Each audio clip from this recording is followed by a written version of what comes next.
ChatGPT dan teknologi AI lain sekarang sudah jadi bagian dari kehidupan mahasiswa. Hampir semua tugas bisa dibantu AI, mulai dari mencari ide, merangkum jurnal, sampai bikin esai dan presentasi. Dari luar, kelihatannya ini kemajuan besar, belajar jadi lebih cepat, lebih efisien, dan kelihatannya lebih pintar. Tapi, kalau kita berhenti sebentar dan jujur ke diri sendiri, muncul sesuatu pertanyaan penting. Apakah AI benar-benar bikin kita makin berkembang, atau justru bikin kita makin malas berpikir? Masalah utama sebenarnya bukan pada AI itu sendiri. AI itu netral, dia cuma alat. Sama seperti kalkulator, Google, atau buku. Yang bikin beda adalah cara kita memakainya. Dalam konteks akademik, AI seharusnya diposisikan sebagai asisten. Artinya, dia membantu ketika kita buntu, membantu nyari gambaran awal, atau membantu merangkum informasi supaya kita lebih cepat paham.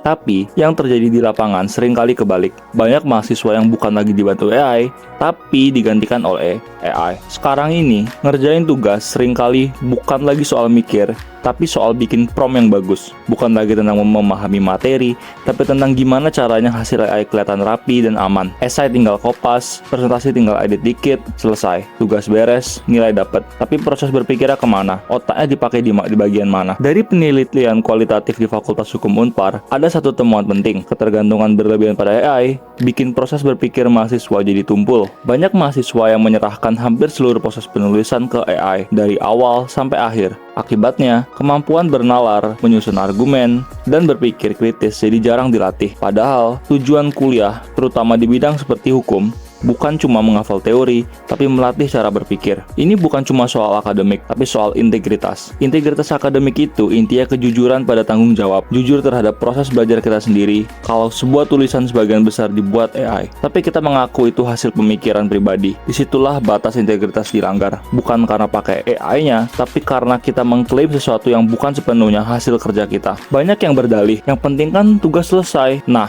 pola pikir ini yang jadi masalah besar. Budaya instan bikin kita fokus ke hasil, bukan ke proses. Selama nggak ketahuan, dianggap aman. Padahal integritas itu bukan soal takut ketahuan atau enggak. Justru integritas diuji saat nggak ada yang ngawasin. Saat dosen nggak bisa ngecek satu persatu proses kita. Disitulah tanggung jawab pribadi diuji. Di sisi lain, institusi juga punya tantangan yang besar. Sampai sekarang, banyak kampus yang belum punya aturan teknis yang jelas soal penggunaan AI. Akhirnya, mahasiswa berada di wilayah abu-abu. Di satu kelas AI boleh dipakai, di kelas lain dilarang. Ada dosen yang minta AI dicantumkan di catatan kaki, ada juga yang justru melarang menyebut AI sama sekali. Ketidakjelasan ini bikin mahasiswa bingung, dan celah ini sering dimanfaatkan buat ambil jalan pintas. Padahal, pemerintah sebenarnya sudah mengeluarkan pedoman nasional soal penggunaan AI di pendidikan. Tapi, tanpa kebijakan internal yang jelas di tingkat kampus, pedoman itu nggak benar-benar terasa di praktik sehari-hari. Akhirnya, semua balik lagi ke kesadaran masing-masing mahasiswa. Mau jujur atau enggak, mau belajar beneran atau cuma ngejar kelar. Yang perlu digarisbawahi, AI bukan musuh. Melarang AI total juga bukan solusi. Dunia terus berkembang dan AI akan makin canggih. Yang dibutuhkan justru aturan yang seimbang dan kesadaran yang kuat. AI itu boleh dipakai, tapi harus ada batas yang jelas. Dipakai untuk membantu berpikir, bukan menggantikan berpikir. Dipakai untuk memperkaya pemahaman, bukan mematikan proses belajar. Kalau dari sekarang kita terbiasa menyerahkan semuanya ke AI, yang kita korbankan bukan cuma nilai kejujuran, tapi kemampuan kita sendiri. Otak yang jarang dipakai lama-lama tumpul, dan kebiasaan ambil jalan pintas di bangku kuliah sangat mungkin kebawa ke dunia kerja dan kehidupan nyata. Jadi, pertanyaannya bukan lagi boleh atau enggak pakai AI, tapi sejauh mana kita masih jujur dalam proses belajar kita sendiri. Karena pada akhirnya, teknologi secanggih apapun gak akan pernah bisa menggantikan tanggung jawab dan integritas manusia yang memakainya. Perkenalkan, nama saya Richard Erlangga dan di sini saya akan menjalankan tugas etika dasar dan saya akan menginterview salah satu mahasiswa Prodi Hukum Unpar. Nama saya adalah Clemens Justian Liu, mahasiswa di Fakultas Hukum Unpar. Oke, jadi untuk pertanyaan pertama, sudah berapa lama Anda menjadi mahasiswa di Prodi Hukum Unpar? Dan selama berkuliah di sini, tantangan utama apa yang Anda rasakan dalam menjalani kehidupan akademik? Saya sudah menjadi mahasiswa itu sudah 3 semester dan menurut saya tantangan terbesarnya adalah membalance atau melakukan pembelajaran dari semua sudut pandang hukum karena Unpar itu menganut sistem holistik dalam pembelajaran kurikulum hukum. Oke. Lanjut ke pertanyaan kedua, selama Anda menjadi mahasiswa, bagaimana pandangan Anda tentang perkembangan integritas akademik di kalangan teman-teman mahasiswa dari waktu ke waktu? Menurut saya integritas akademik FH Unpar itu sudah sangat tergantung sama individual, karena kita itu di kelas itu sangat besar ya skalanya, dan karena sehubungan kita sudah tidak dalam naungan guru seperti dalam SMA, integritas itu tidak bisa segampang ditegakkan oleh guru-guru atau dosen-dosen, tapi harus melalui kepercayaan pribadi. Lalu menurut Anda secara pribadi, apa pengertian integritas akademik? Integritas akademik adalah melakukan kegiatan akademik sesuai dengan apa yang ditujukan dan dimaksudkan oleh pemberi kegiatan tersebut. Jadi integritas itu berarti kita melakukan tersebut sesuai dengan apa yang diperintahkan walaupun tidak ada orang yang menegakkannya. Lalu dari sudut pandang Anda sebagai mahasiswa, penggunaan AI seperti ChatGPT untuk mengerjakan tugas akademik itu Anda lihat sebagai alat bantu belajar yang wajar, atau mungkin lebih dilihat sebagai sesuatu yang berpotensi melanggar etika akademik, dan bisa dijelaskan juga alasannya? Nah, sekali lagi, integritas itu menurut saya adalah suatu hal yang didasarkan oleh tujuan pembelajaran tersebut kan. Jadi kalau misalnya kita lihat, ini saya sedikit ke sejarah, tapi orang-orang di Yunani kuno misalnya, mahasiswa-mahasiswa di sana itu atau siswa-siswa di sana itu tidak diperkenankan untuk bahkan membaca, karena membaca itu dianggap sebagai suatu exercise pikiran yang melemahkan otak, karena kita tidak harus menghafalkan teori-teori yang dipelajari.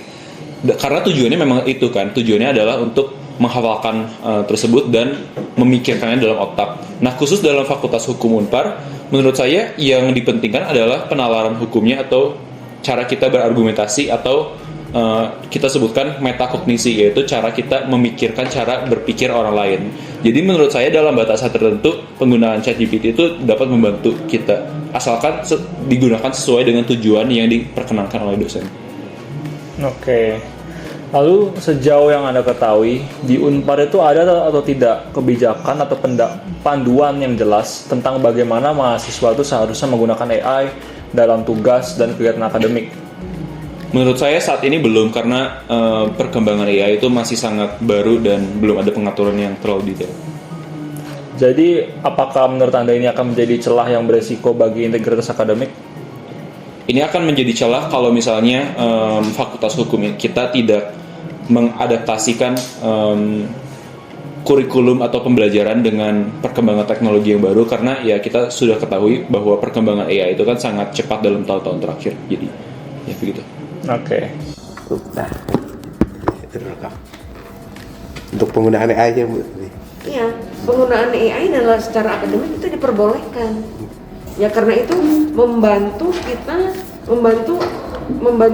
untuk memperoleh informasi. Iya. Bahkan juga menganalisis sesuatu. Saya teh daripada regulasi yang ketat gitu ya, saya tuh sempat kepikiran Kemendikbud Ristek ini kan nggak ada nih dia cuma keluarkan penggunaan etik buat AI, daripada regulasi yang ketat dia bilang. Daripada regulasi yang ketat, oh iya juga, daripada ngebatasin, mending ya sudah ini punya panduan etika yang gede, terus per kampus punya kebijakan sendiri, per dosen pun punya kebijakan sendiri gitu buat integritas akademiknya. Ya. Tapi saya tetap aja integritas akademik itu harus dijunjung tinggi. Orang tidak boleh mengklaim hasil AI adalah hasil dia. Nggak boleh. Tapi dia membantu supaya data-data dengan mudah kita dapatkan. Iya. Kita bisa bikin prompt kan? untuk minta sumbernya. Tapi kita harus cari lagi sumbernya dari mana. Iya. Apalagi AI itu sudah klaim juga bahwa dirinya itu bisa melakukan kesalahan. Jadi kita hanya itu sebagai asisten. Iya, asisten peneliti. Disamain sama kalkulator gitu misalnya. Tools dia Iya, tools. Begitu sebagai tools. Oke. Jawabannya adalah di Unpar memang belum ada yang namanya secara eksplisit mengatur soal penggunaan ChatGPT karena saat ini masih dikembalikan lagi kepada dosen-dosennya. Tetapi di tahun 2024 kemarin yang namanya Permendikbud begitu ya sudah mengeluarkan pedoman soal penggunaan ChatGPT. Nah, pedoman tersebut artinya menjadi baik kalau seorang dosen membaca pedoman tersebut ataupun mahasiswa juga membaca pedoman tersebut sehingga kemudian bisa tahu batasannya seperti apa. Apakah kemudian Unpar perlu? Jawabannya adalah ya sebenarnya perlu ya. Soal penggunaan ChatGPT itu sendiri seperti apa. Tapi karena kita tahu bahwa penggunaan cara di kampus ya budaya akademik itu bisa tergantung pada yang namanya dosen-dosennya sendiri. Bahwa mungkin ada dosen-dosen yang tidak akan melibatkan penggunaan ChatGPT karena mereka masih sangat-sangat dengan cara konvensional, harus baca undang-undang saja atau jurnal saja atau buku saja. Ya maka itu kembali lagi kepada keputusan dosen masing-masing. Tapi kalau memang ada pun ya baiknya memang harus ada koridor yang jelas sejauh mana penggunaan ChatGPT itu kemudian diperlukan. Temuan penelitian ini menunjukkan bahwa tantangan integritas akademik bukan berasal dari teknologi AI itu sendiri, melainkan dari absennya kebijakan internal Unpar, ketergantungan mahasiswa pada AI yang menyebabkan ketumpulan kognitif, serta keterbatasan sistem pengawasan yang bergantung pada kesadaran individu. Makna etis dari hasil kajian ini adalah AI harus diposisikan sebagai asisten peneliti yang diverifikasi secara mandiri, bukan pengganti proses berpikir kritis karena penyalahgunaannya sering didorong oleh kemalasan dan budaya instan.